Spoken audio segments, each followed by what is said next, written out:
Hello मित्रांनो, आज आम्ही आलो होतो घोडाझरीला आणि घोडाझरी तुम्ही बघू शकता ओव्हरफ्लोच्या दिशेने. आणि घोडाझरी यावेळेस थोडी लेट भरत आहे.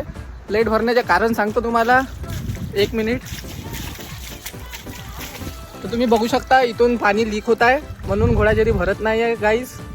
तर मी आता हा एमसेल किंवा काहीतरी लावून बंद करून टाकेन, ठीक आहे.